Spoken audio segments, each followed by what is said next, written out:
Welcome to the Strong, Single and Human podcast, a real look at single parenting, how to navigate the ups and downs of life with kids on your own while keeping sane.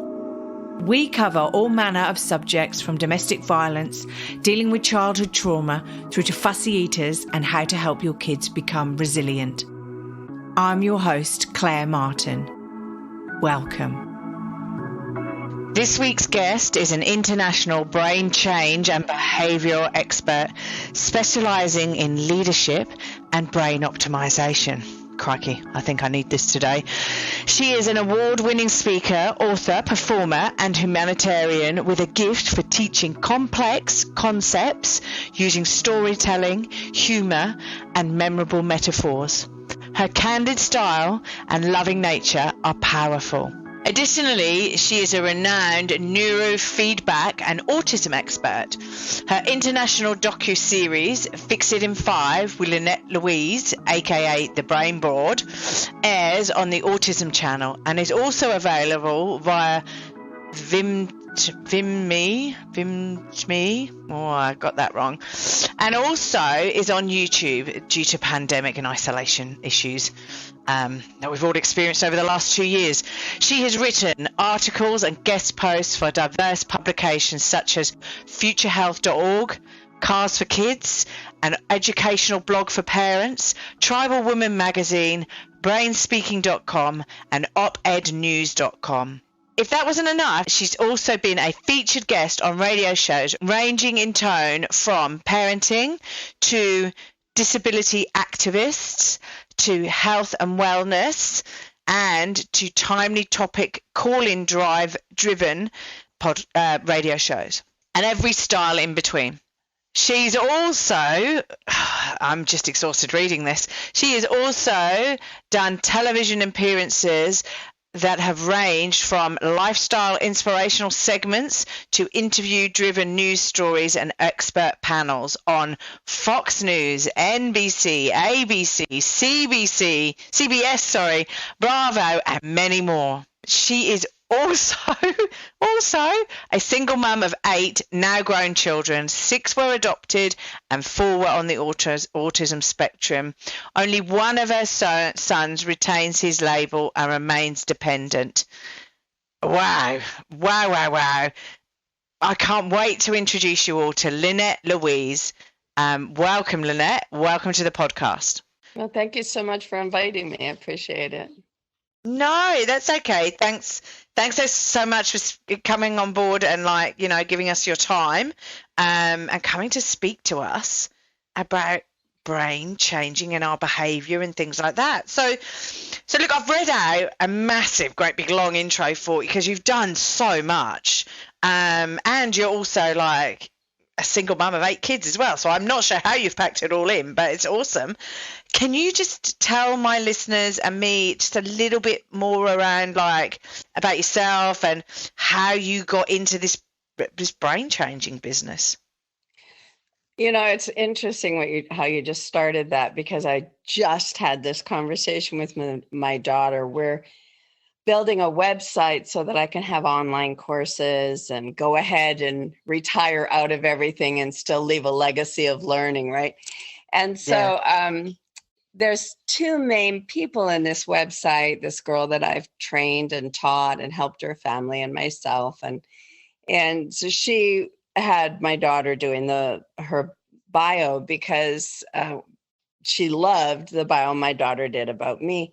And so we're having this conversation and she's like, Mom, the thing is that I'm doing your bio and I spend all this time going, well, how can I shrink it that small? She's like an encyclopedia of activity and all these things. They have to know everything. And then I'm doing the other person's bio and I'm going, well, if I say it this way, it'll be more words. Yes. So it's very true what you said, is that I've packed a lot into my life. Not all of it good, by the way. You don't want to copy all of it, but Lynette, you're a legend. You're a legend. I've done a lot. And I think that leads me to the answer to the question, which is, You know, I started a quick back. When you do these podcasts, you tell your backstory so often. And I always feel like, oh gosh, if it's someone who's listened to me before, they should just wait and, 5 minutes from now, fast it'll be forward new 5 info. minutes. Right? But, there's always something new to hear. And basically my backstory is as a child, I was a little different. Not big time different, just enough that I perceived somewhat differently than other people. And my parents were constantly fighting, and my mother was physically and emotionally and verbally abusive. So there was this traumatized kind of childhood wherein I was the person going, okay, so she yelled at me for that, and then I felt this, and then I acted like that, and then, like, I literally cataloged behavior as a child. Wow. And that's not normal. No. But No. usually, like, I have this memory where I'm hiding in the bathroom, and the way that it was structured is I could put my back against the wall, because there was this little spot where the door was before you got to the actual bathroom part. And I could put my back against the wall and my feet against the door and lock my knees, and she wouldn't be able to break it down and get me. And so she's banging at this door, trying to get me, swearing and yelling. And understand, she's the most, respected teacher and a whole different person out in the world than at home. Okay. So she's big, and she's at this door, and I'm sitting there. I'm used to it. I have my little journal hidden in under the sink, and I've got it in my hand, and I'm going, okay, how did this start?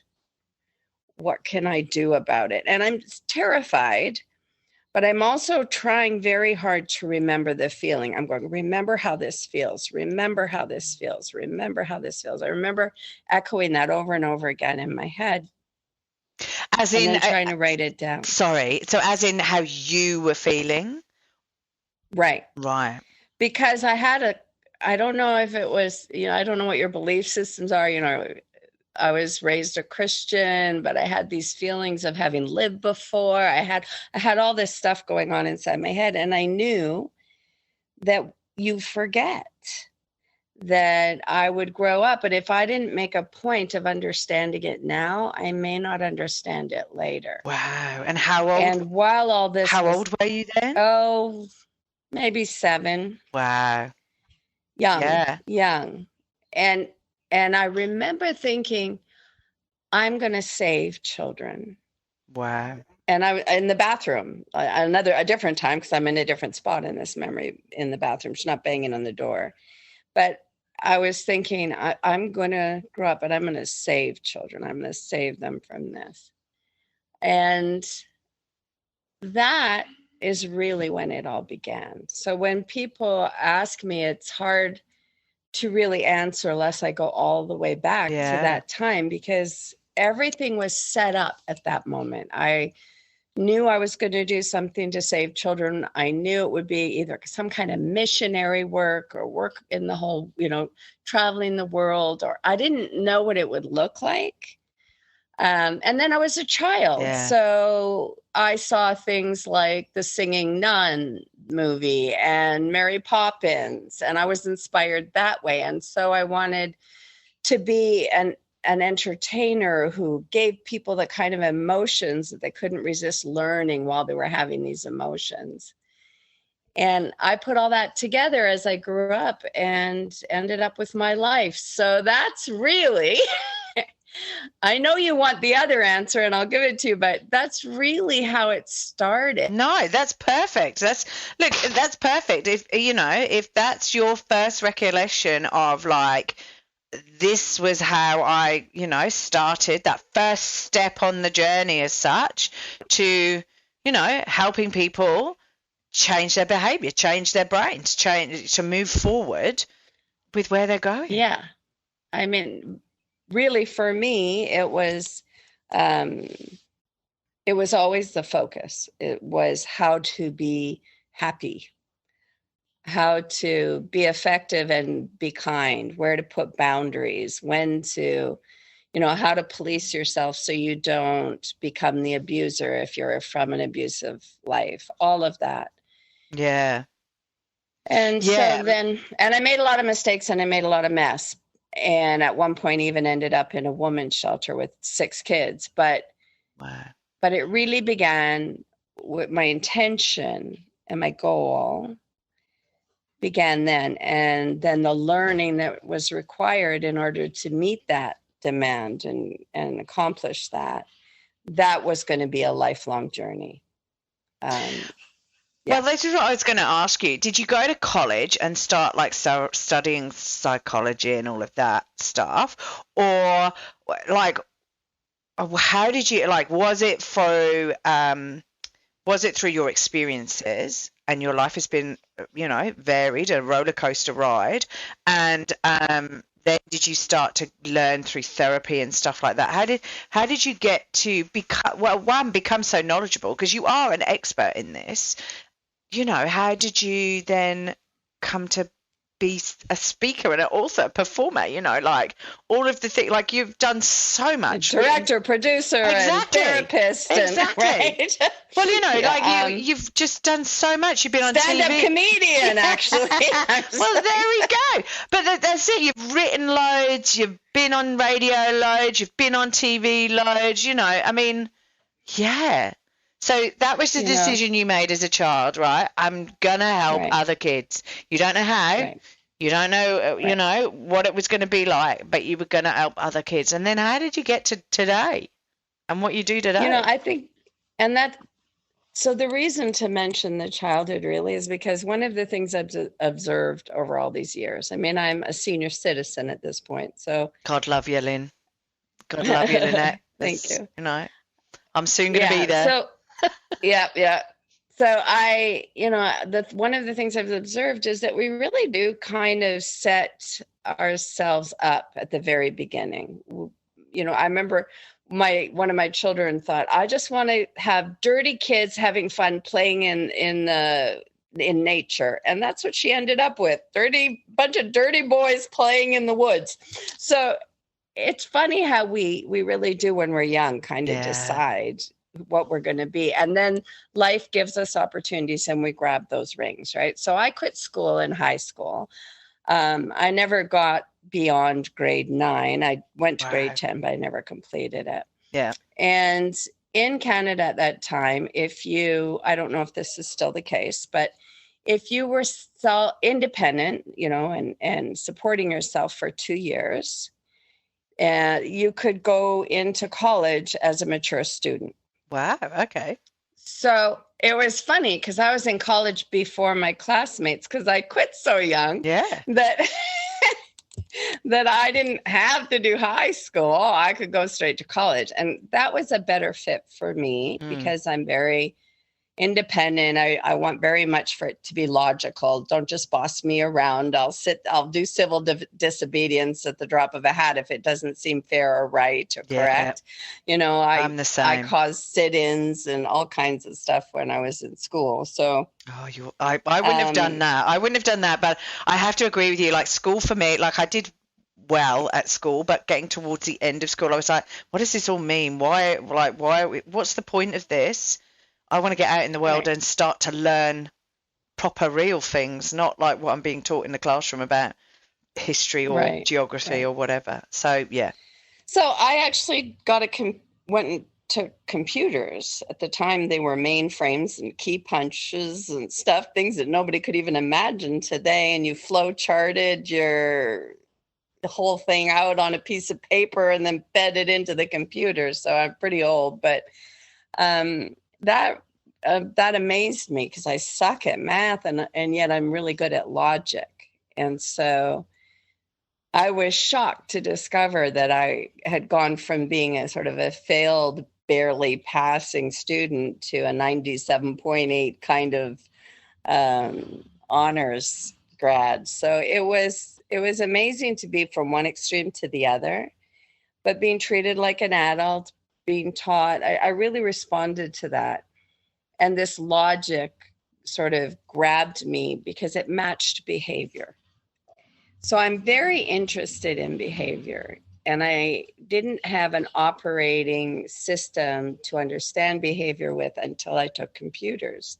Kind of a backwards way to get there, but it's very binary code. It's yes or no, on or off, right or wrong. It's very, and yet it gets very complex as you overlay things.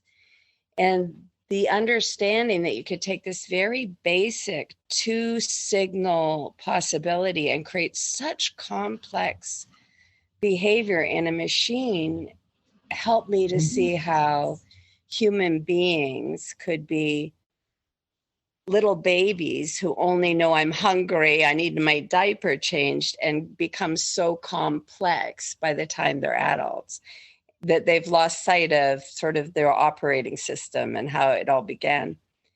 And that was really good for me. After that, I started adopting kids. I already had 2 kids, but I couldn't have any more children. I'd had 3. My son died. And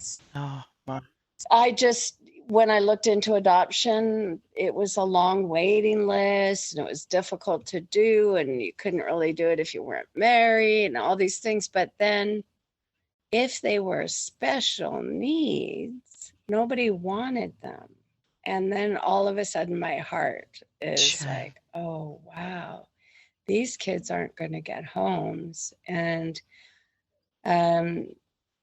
I started thinking maybe I should get one of these kids. And then there's a story that goes with this that sort of will end up taking hours to get to the rest of this answer. So I'm going to skip it. But essentially, they put a child in my home that nobody wanted and was supposed to be institutionalized, but the bed wasn't ready yet. And then I wouldn't let him go. Wow. In fact, he still lives with me.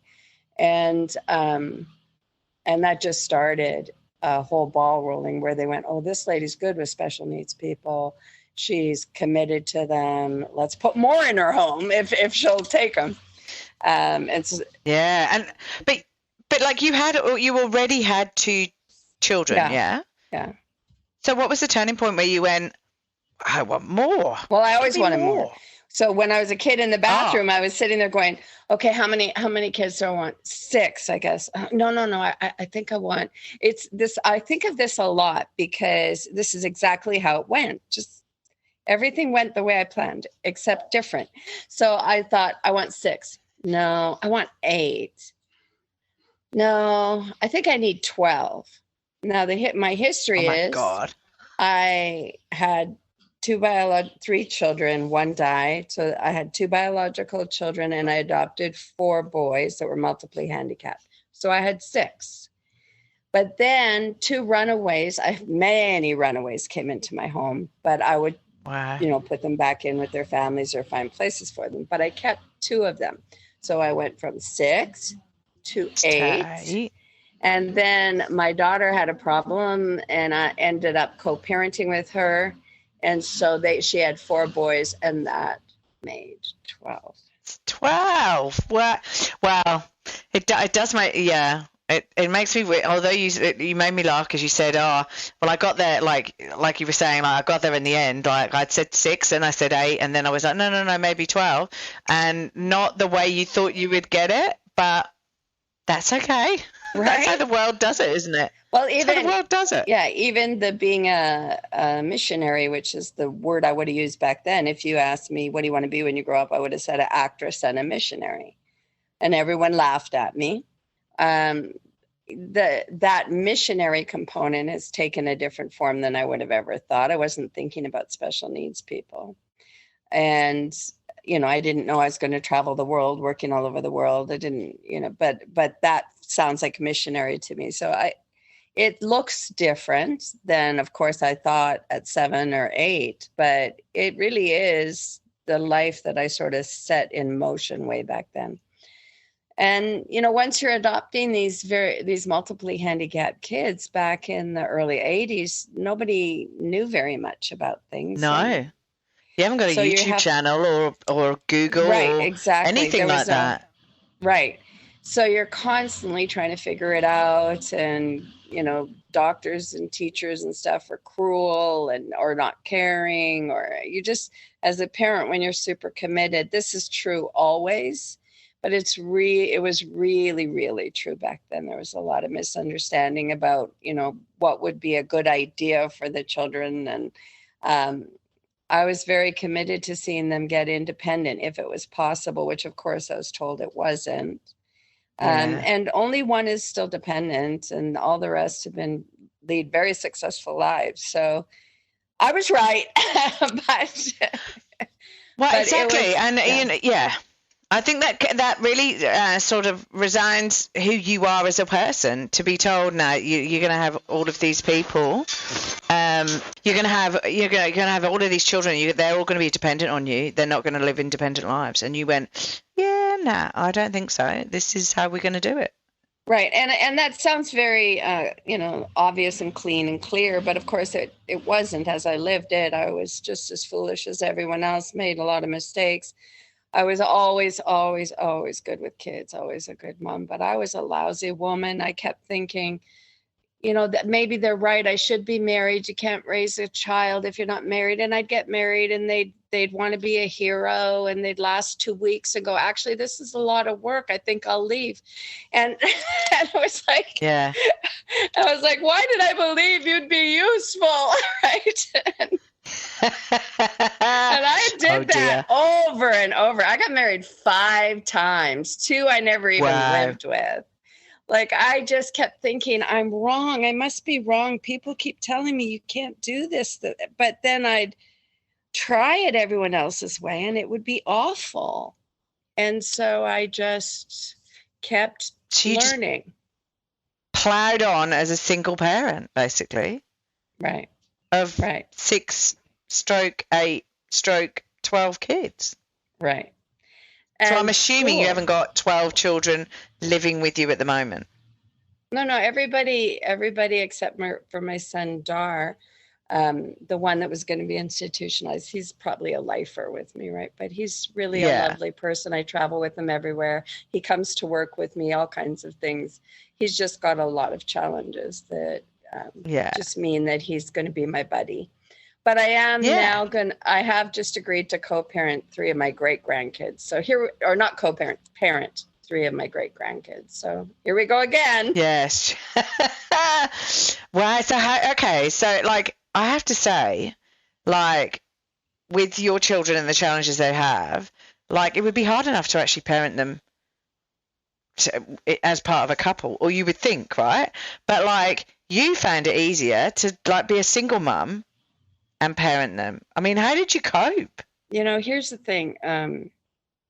My youngest, his name is Rye. He had, all 3 of the 4 boys had fetal alcohol syndrome, retardation, autism, and a variety of other things, depending on which child we're talking about. And Dar had much worse. They were all abused. Dar was locked up in a closet for a couple of years. There's big story here, right? And so when you're looking at your children and just loving them and going, what's the next thing to do? What's the next thing for them to learn? What's the important fundamental stuff? It was probably good that I was slightly overwhelmed and had so many kids, because I had an attention problem, and the busier I was, the better I was. Right.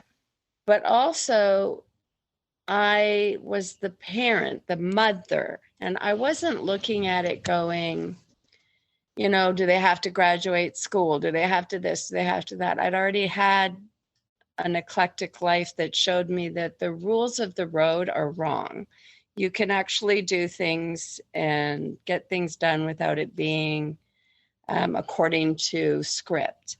So I'm looking at them and I'm thinking, okay, this boy right now, he's having trouble talking. So the next thing is getting him talking, or they need to learn how to do laundry, because if they can't do laundry, then they're going to fall victim to, when they're older, to getting bad girlfriends just because she can do the laundry. Or I thought about them as human beings, not the way that the therapists talk about them. Lots of times they would come to my house and say things like, okay, but what are you going to do when, you know, you're a senior citizen? And I said, well, I'm only 35. Why are you asking me that? Why are you looking forward to that time and creating problems today? Let's stick with today. So I did a lot of logical, intelligent things with my kids. And in a relationship, you have this pull where, you know, you want to be with your spouse, whether it's a man or a woman or whatever, you want to give them that romantic time and they want that time and that focus. So you have that pull. They want to have their opinions and you want to have yours, and you have that pull. They have their upbringing and you have your upbringing and the beliefs that come with that, and you have that pull. So there wasn't anything left for me to give that kind of training to a spouse. And I would try, because I thought it should be easier with a spouse. And they would try because they thought they should be my hero. And I was pretty hot at the time, so there's that. But, you know, that at the end of the day, it was not possible to do the job of teaching someone else how to see the children the way I saw them, how to love them the way I loved them, how to believe in them the way I believed in them. So it was much easier, much, much, much easier to be a single parent, regardless of the fact that I had to, you know, sing in a bar late at night because the kids were asleep and it was the only time I could get any money, you know, make a living, paint houses for Christmas money, like everything you can do, things that are legal, and maybe some shady stuff here and there, whatever would pay the bills, just to make sure that they got what they needed, that they had my time, that they had my focus, and that they were learning how to grow up. You know, I did everything with them. I took welding class with my son. I did newspaper routes with my children. And there was just, if I'd had a spouse, it would have just been arguing. And there wasn't enough left in me. That's the point. There wasn't enough left. Yeah. There wasn't any space for that. Oh, I get you completely, because it's like, it's almost like dealing with another child. And I know there are some awesome blokes out there, who are great, but you've got your hands full with 8 kids, you know. Well, it's not just blokes. It's not just blokes. It's women too. I mean, the point is, it's relationship stuff, isn't it? Right. It's the requirement to give them your time and focus. If you don't have any left, then you're shortchanging them and they'll start pulling for it.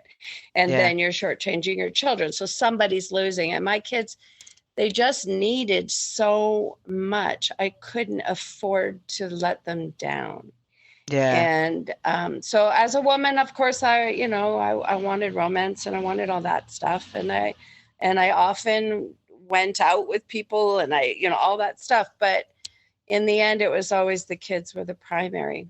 And as I fought the school systems and I did all the things differently, my kids started to gain ground that they weren't supposed to gain. And that's when other people started to notice and other parents started to want my help. And I sat on some school boards. I started talking to my... So before you took on your first child, right, did you know anything about autism, anything about special needs and what you were actually getting yourself involved in? Well, I saw an Elvis Presley movie and there was an autistic girl in it. And that literally, when I do my one woman show, I tell the story because that was my idea of what autism was this Elvis Presley movie. Which one was that? He's a doctor. Mary Tyler Moore's a nun. There's this girl who apparently has been abandoned by her family. So now she's autistic and can't talk. And they give her holding therapy and she becomes normal. Wow. So that's what I thought it would be like. Oh, okay. Wow. Good old Elvis. It's quite ironic because there's a exhibition in Victoria, near where I live. Exhibiting. I'll get it out. They're exhibiting like his clothes, stuff from the movies, all of those bits and pieces. And so it's interesting. I've been and seen it. It's awesome. But wow, I can't believe you went to a movie and went, okay, this is good. No, Wow. I'd already seen that you. I saw that as a child. And so when they said, that he probably had autism, but they weren't sure. They thought he might be a feral child. They didn't know. He had a lot of undeveloped brain. His father was retarded. This is not a nice word nowadays, but it is the term at the time. It just means you don't have a high IQ. So his father had a low IQ. His mother was thought to be schizophrenic and alcoholic. And so, he didn't have a good gene pool to start with, right? And his abuse and, they didn't really know what he was. They just had some suspicions. And it was like that with all the kids. You weren't really sure what you were getting into. I would have done it anyways. It doesn't matter. But it's definitely more work. I remember one time I was just overwhelmed and crying, and somebody said to me, well, you adopted them. And I said, that does not diminish the difficulty. Right? Well, no. Like, what do you think? You think so because I adopted them, it's suddenly easier or what? Oh my God. No. Yeah. No. No, it doesn't. And that's the thing. It's like when you, like, I sit there and I go, oh my, and like, I haven't got 8 children like you, but I've only got one son who, as far as I'm aware, doesn't have autism or is on any spectrum. But there are times where he pushes my buttons and I go, oh my God, I just wish I could push him back in. And people turn around and go, well, you had him. And I'm like, I know. And I would never change that. He is an awesome kid. He is unbelievable. But there are times where you just go, geez, somebody please help me. Come down from wherever you are and help me, because this is just overwhelming. But yeah. I've just found the movie that you're talking about, Change of Habit. The movie 1969, if anyone's listening and wants to go and watch it and see what goes on. Elvis Presley, Mary Tyler Moore, Barbara McNair, and Jane Elliott. There we go.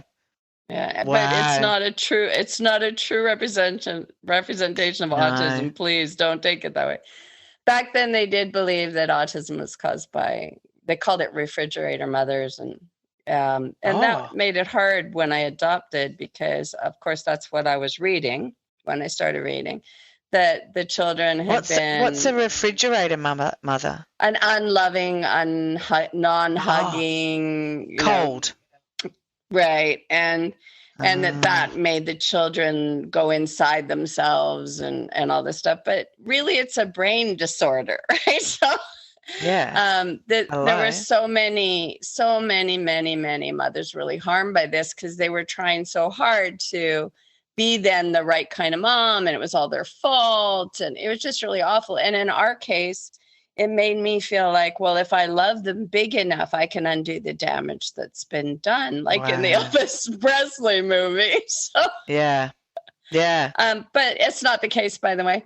But you can teach a person into enough skills that they no longer fit the criteria for a developmental disorder that is decided based on behavioral diagnostic criteria. So that's a mouthful. If you followed what I'm saying, is you can come off the spectrum of autism as insofar as you can no longer be diagnosable. So basically what you're saying is that you teach tools and tips that allow the children to cope with the things that are happening to them in their lives, so that they then, when they were to do a diagnosis questionnaire, for want of a better word, or diagnosis interview, that they wouldn't actually be diagnosed as severe as they would have been if they hadn't have got these tips and tools. Is that what you're saying? Exactly. The only thing is I would take the word cope out of what you said. I don't Oh, okay. I don't teach people to cope. I don't teach people to control themselves. I teach people to no longer have the desire, so they don't have to control themselves from, say, a meltdown or something. I teach them to understand and be better at something, so there isn't the problem to cope with. An example. Sorry, carry on. Yeah, no. I was just saying, is that the brain changing, brain optimization element that you're an expert in? Yeah. So now we're there, right? So we got there, Lynette. We got there. Yes, I knew we would. That's why I asked you before we started recording. I said, "How much time do we have?" Because then I can tell this in a more personal way. You right? guide me. I'm all good. Yeah. So, yes, that is. As I'd already discovered while I was raising my kids, I came across my own deficits, my own challenges, and I had to help my kids, so I had to help myself, right? I had to learn how to, see. I had to learn how to see, for example. I had a lot of facial recognition issues. I had a lot of pixelated vision, so I knew people by their energy more than their actual appearance. I didn't know if somebody was a different race or color. I wasn't. It isn't because I'm a better person or anything. It doesn't mean you're better. It means I had a problem, right? Yeah. And so I had to fix me too. And there was a real blessing in that could be a deficit in another circumstance. So if you go to a doctor who's still broken, you don't want to go to them. Yeah. You want to wait till they've helped themselves enough that they can be the leader down the path of cure or of correction or a proper brain change, whatever. But they were my children and I wasn't better yet. I was still broken, but I was so motivated because my love was so deep that driver kept me always a few steps ahead of them. And what that means is I was much more aware of real life needs than the schools or the educational systems or the doctors. I was very aware of, okay, you're asking my child to do that, and that's not going to be relevant when they're 18. So I'm going to just skip over that, right? I'm not going to waste time on that. And I'm going to go straight from, you're trying to get them to stand in line in this boring way in school. I'm going to go straight to helping them to queue up at Disney or, so that they're getting something they want and they have to be patient, even though it's hot and they have to, right? And so I was always aware that we were trying to teach with these challenges. I was trying to teach the children how to grow into adults that could handle the world they would live in. And that isn't actually, even today, a common way to approach it. And it should be. So in that process, right. And so in that process, I've had to change my own brain. So I had to believe in brain change. I had to find it myself. It didn't exist. Now it's everywhere. People say brain change, but they didn't even really talk or understand neuroplasticity back then. So I'd read books, every kind of book, and I'd always be looking for answers that would help us to be better at living in the world that we found ourselves in. Whether it was a therapy book or, I solved one of my kids' problems with magnesium because I read an old medical journal. I just was constantly looking. Yeah, reading and looking. And I have to say to you, right?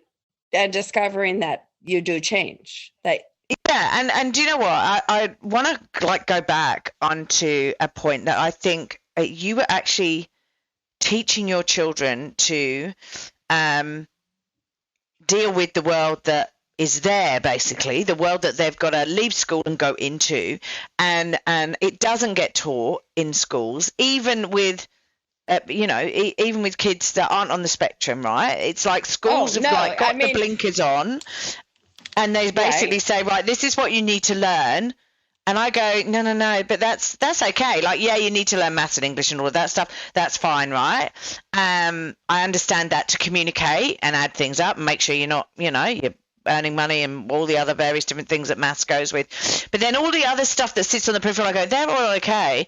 But we aren't teaching our kids to survive in a work environment, in a normal communicating environment, and normal's not the right word, but where they're not sitting on screens all the time, they're actually talking to people, they're picking up on empathy, they're actually dealing with the normal tasks that we do every day, which is cook dinner, put the washing on, cut the grass, do all the, admittedly, as a parent, I sit there and go, well, that's my job to teach as well. But I also go, hey, schools, what about teaching the kids to have a bit more of a business nance and saving and all of the stuff that as an adult, that's what we have to do on a day-to-day basis. But schools don't seem to be doing that. I don't know. Maybe they are now. And the assumption that someone can sit in a desk and learn algorithms and then generalize that as an adult into being good at running a business or their bank account that is ridiculous. So I hear you. What we should be doing is teaching not math as math, but math as money skills, math as construction skills, math as recipe skills, math as, so when you're measuring, you're not measuring just in this imaginary problem solving thing. You're actually doing it. And then real life and academics, they come together. Now, and for a lot of neurotypical kids, they can make their way. But if your special need has a challenge built into it in generalizing and in social responding, you're not going to generalize over to that. So you have to teach it that way. It's experiential. It has to be taught in the experience. And that's something I just understood with the kids, mainly because I was like that as well. So I started with my kids, and then I'm trying to help myself, and I'm learning and stuff, and taking all kinds of things, learning different behavioral approaches, finding some of them cruel, but taking some points from some of them, and eventually going to college. And then, it just one thing led on another. But I can honestly say, with all my schooling, I'm a doctor now. So with all my schooling, all the really good stuff, 97% of all the really good stuff either came from real life or from these courses you take. These, things that won't give you letters after your name. You might get a certification or you might get, but you went to them because that was your need. So when I got play therapy certified, when I got mentor counselor certified, when I got certified in neurotherapy, when I learned how to do neurofeedback on people, those things have changed my life and my children's lives and the lives of thousands of people that I've worked with. And it's not because of college, even though I still owe $100 and something thousand to college. Wow. So what was college for? Really, honestly, that computer college my very first college experience, that was really useful because it taught me that I was smart and that I had good logic skills. It gave me a concept to work off of, but all the rest was really just so other people would listen to me when I talk and I could put letters after my name. It wasn't where the good stuff came from. And I had to not learn a lot of it. I had to go, okay, try not to remember this, just pass the test and move on, right? Wow. But it's such a shame. It's such a shame that to give yourself credibility instead of life experience and doing the things that you need to do at the times you need them to deal with the gaps in your knowledge or whatever that were needed, or the requirements that your children had, you had to put yourself in debt, give yourself some letters at the end of your name it would seem from what you're saying, to give yourself the credibility to say that you were a credible person and that what you were saying was had some logic and some thought behind it, when actually you are a very logical, thoughtful person. And the stuff that you were thinking about in the 80s regarding the kids was way out there from what was actually being taught to people. Right. Right. Now, in all fairness, we're trying to create a system to educate children, and it's hard to come up with a solution to this problem. I'm not, I don't want to just trash it all, because a lot of really wonderful people are trying to figure it out and find a way to educate and help. And a lot of children are saved by schooling. But insofar as the actual stuff that I was learning in college, most of it was counterproductive. And I only knew that because I was already in my 50s. So I'm like, I've already done this life. I've already helped countless people all over the world. I've already created programs around it and video, and like I've just it's bigger for me than it is for the other person, where I can go, no, what you're teaching me here is incorrect. And if you won't listen to that, well, fine, I'll just pass, and then I'll ignore it. But I kept thinking, if I was 20 and I was in this class on psych meds, for example, psychomeds, that's kind of a Freudian slip. I would just believe you. I would just think you're right. Well, yeah. Right. And how would I know any different? I would think, oh, good, I'm getting the information. Sort of like when we watch the news, we feel like what we watch is now informing us, but you don't really know. And unless you're living it, like, for example, I travel all over the world, and I'll hear some news in, say, America, for example, and then I'll go to, say, India. And I'll be in India and I'll see what they're talking about. And it's not at all what they said, right? Well, yeah. So very much so. Yeah. And that's a factor in your education as well. When you're learning, and it's very scary when it's medicine, is they're really actually perpetuating the problem a lot of the times. And then other times they're saving your life. So it's very confusing as a student in the medical world, because you're going, wait a minute, but over here, it's life-saving, literally on the edge of death, pulled back from the cliff, saved your life in moments. So therefore, they must know what they're doing in all these other arenas. But my experience is that we're really good at surgery, and we're really good at emergency medicine, and we're not very good at doing what's right to help someone become the best that they can be, the healthiest they can be, the most successful they can be, whether it's their body, their brain, their business, whatever. We're not very good at that.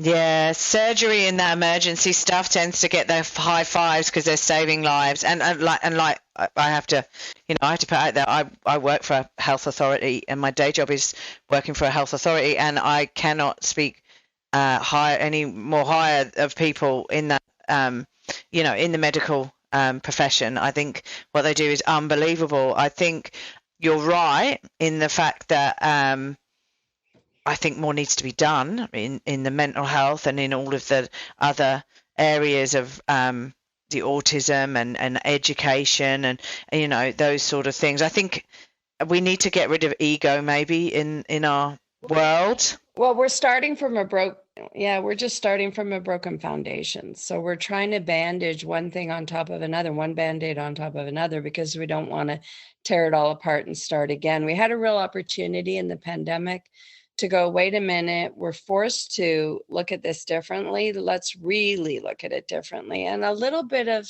that happened, but mostly we just kept recreating what we did before, but online. And so it's a disappointment to me that everyone didn't go, okay, so since we have to do it this way, why don't we start having the classes be for the parents?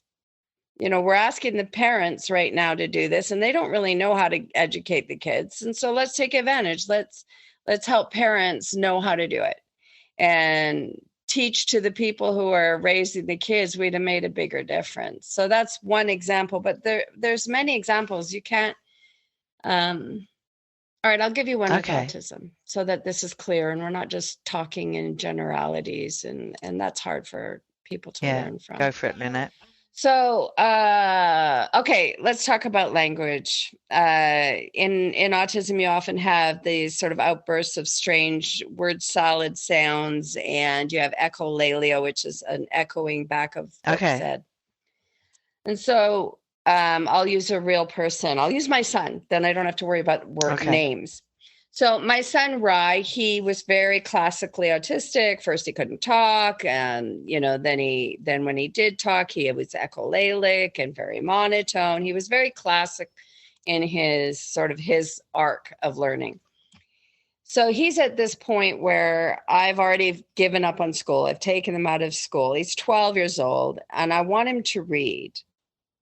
And I know that he's learned to read a few words here and there, but he doesn't read as in, read a story and comprehend it and all that. So I sit down on a picnic bench with him in the middle of the woods because I've rented a cabin and letting the boys sort of run free. And I said, okay, Rye, we're gonna talk and we're gonna read. And I get out, open this book, and now I can't show this to you because we're a radio. So he had some stems that went like this. What's steam? Roger Rabbit, Roger Rabbit, Roger Rabbit. What's steam? So that was like a verbal outburst. Okay. And when he would do that, his whole body would get tight and he'd look like he was singing to the sky. So I'm sitting beside him and I go, okay, what's this word? And he goes, the man. What's went to, and it went like this. Now, in the prevailing way of teaching, you would keep the focus on these outbursts, and you would then be so focused on trying to prevent these outbursts that you would prevent yourself from helping him learn to read. Right, I get you. Okay, so those outbursts were literally non-time in his mind. In other words, for him, he read the sentence. I had to wait for the outburst to pass, but he just, in his memory, doesn't even remember the outburst. So if I put my focus constantly on trying to stop the outburst, I'm now approaching this backwards. But this is still done this way. They try to prevent the child from stimming. It's called stimming. And they try to prevent that so that they can get to the point where they can teach them. And I'm going, well, just teach them. Right? And then as you teach them, there is a point where you say, oh, this would go quicker if you didn't make that sound. Or I might do a video and say, see how that's getting in the way of people understanding or whatever. I would do all of that. I wouldn't ignore it forever. But in this point in time where I'm trying to help him to put a whole sentence together and put it into his own head, I don't want to sit there and fight with him about this noise making. It's like choosing your battles, isn't it? Because if you're focusing on the stem, is it? Sorry, if you're it means you're saying stimming because it's self-stimulatory behavior. So it might be flapping, finger play, sounds. But if you're concentrating and controlling on that, like you said, you're not teaching. And so did he then stop to stem then over a period of time? Well, eventually he did that. Those things, they just go away and a new one is born over, for a while it was the number 5, then it was square flat cars. He had problems with the color orange. I mean, there were different things that come and go as his brain changed and developed. Now, I would say he just turned 37 and I just wrote something about finally he's happy with everything. He's happy with his job. He's lived on his own for 15 years, but he's a labor hand kind of guy, but he's always wanted to be a driver. So he was a driver for AutoZone at one point, but then he lost that job. And, he's come and gone, and he's never been super happy at a job. And finally he's super happy at his job. He's just delivering pizzas. He's loving it. He's learning how to make shampoo from the local barbershop guy, and he's mowing lawns, and he pays all his bills this way. He drives a car. He has an apartment. He handles his life. He has friends who invite him over for, Thanksgiving and things like that. And he's a cool guy. He's a really cool guy. And he doesn't really stim, but he, if he's super stressed, he'll stutter. He did end up having tics and stuttering for a while. So that we had to get over too. So he's been, it's been a long journey, but he's been able to be independent for many, many, many, many, many years. Which is awesome. Because we didn't focus on the wrong thing. Yeah. So right. So I mean, wow, that's just awesome. So I know you've got this series that you've got online, which is called FixIt in 5.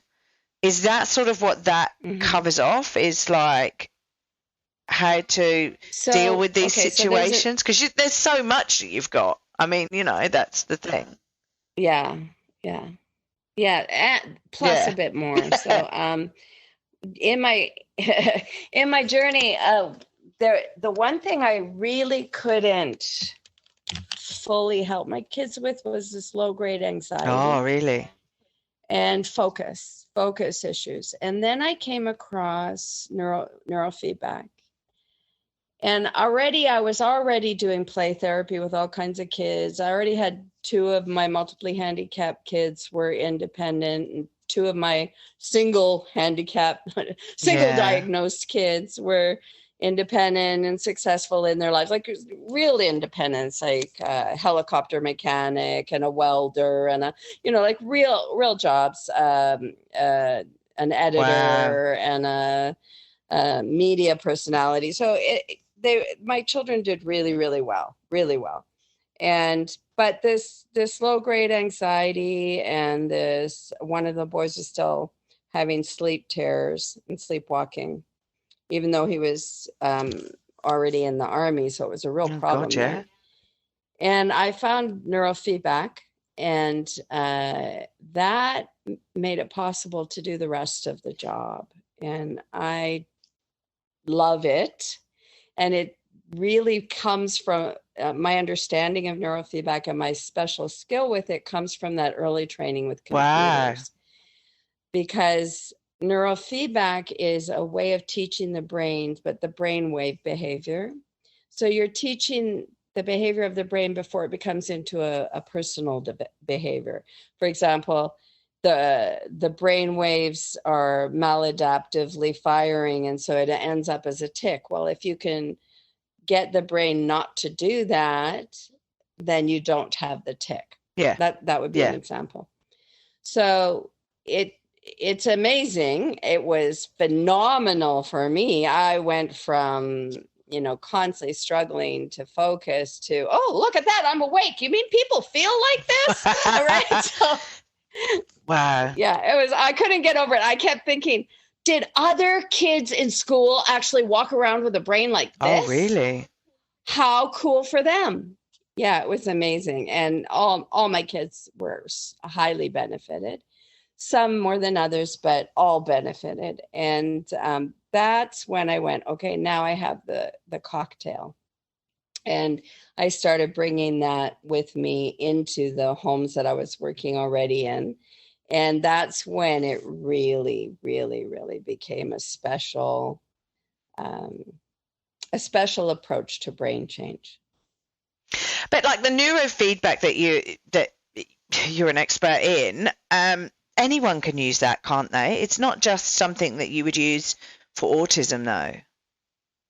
Oh, no, anyone can use it. It's brain optimization. It's about changing your brain and applying it to, a brain is a brain is a brain. I use it on people with Alzheimer's, with Parkinson's, with schizophrenia, with autism, with ADHD, with a desire to be better at math, with, want to be better at singing. I mean, you can use it. That's the beauty of neurofeedback, because it's about looking at what the person wants and then looking to see where the problem is or how you can improve them. And you can take everyone to peak performance if you know, their peak performance is going to be different than someone else's, but the idea is to get you working optimally.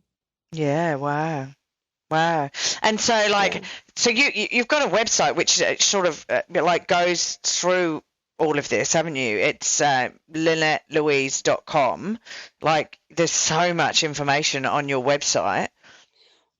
Yeah, that's my personal website, and that really gives you a sense of my eclectic nature, one woman shows, all that stuff, as well as this.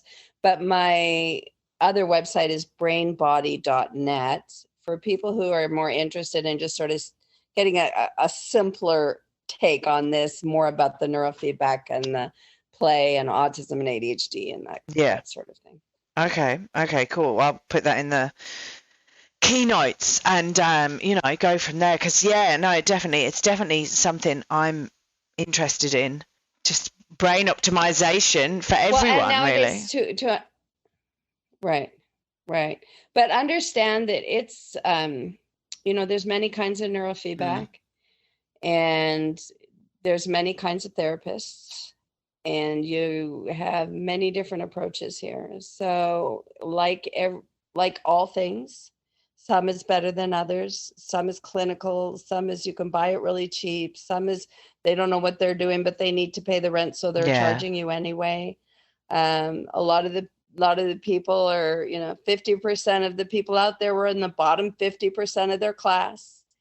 You have to always, no matter what profession it is, it's only as good as the people that are using it and the people that are following the instructions of the therapist. So I can help you, but if you then decide, for example, I take people off various drugs all the time. But if you don't actually want to get better, your parents just made you come and do this as a part of your rehab. If you actually just want to sort of clean up so you'll live longer while you go back to the meth lab, you know what, your goal has to be the same as mine. And that's why I always get from my client what they want, so that I can try to help them get that. It's not about what I think they need to be. And then if what they want is to be a serial killer, I'm going to tell them that I'm the wrong therapist for them, because I'm not going to go there. So, right. You know what I'm saying? It's like, you have to have your own ethics and choose your clients correctly, and try to get people who actually want to do the job. Yeah, it definitely. Still takes work. Oh, yeah. And this is the thing. You can't change your brain unless you want to change your brain. You can't, like, you can lead a horse to water, but you can't make them drink. Well, you can't. No, yeah. Okay. Wait. Let's re-say that. You can't help but change your brain. You can't stop your brain from changing. You change your child's brain every minute that you spent with them, every second, every look you give them. You change your own brain with every thought you have, you either reinforce a problem or you improve about it. So you are constantly affecting your own brain, either to make it grow better or worse, but you are changing it at every turn. So change it with intention. Yeah, okay, I get you. And make sure that right? Yeah, no, I get you. Like, yeah, that's fair enough. If you're continuing to play a negative tape in your head as such, then you're just reinforcing what your internal conversation is to yourself as such. Yeah, no, okay. That's awesome. Wow, I am. You're digging a deeper hole. It'll be harder to get out of. I am, and there's so much more to delve into in this. Look, Lynette, thank you so much for coming and speaking to us today. It's I feel as though I'm only at the tip of the iceberg, and there is so much underneath that we just couldn't cover off in an hour's worth of podcasting. But like I've said, if people want to know more about you and everything you do and stuff like that, you've got the two websites. So that one of them is the LynetteLouise.com, and then the other one is the brainbody.net, isn't it? Mm-hmm. That's right. Yeah. Yeah, and Facebook, and you can watch FixIt in 5, and you can Watch all my YouTube channel. You can, I mean, all that stuff. Yeah. No, that sounds awesome. So Can look, buy my I have music. one. Oh, exactly. Yeah. Exactly. I forgot to even mention that. Look, I have one final question to ask you, and I ask it to everyone. What would, I think you've already found it, but what would your superpower be if you could have one? I already have a superpower. I mean, Okay, go for it then. This is my superpower. It's the most Yeah. amazing thing to be able to help people become what they want to become, to do it for yourself. But even beyond that, what I told you at the beginning about my childhood, I decided how my life would go, and that's how it went. And that happens to me on a daily basis, where I make a decision and the tools for that to come true shows up.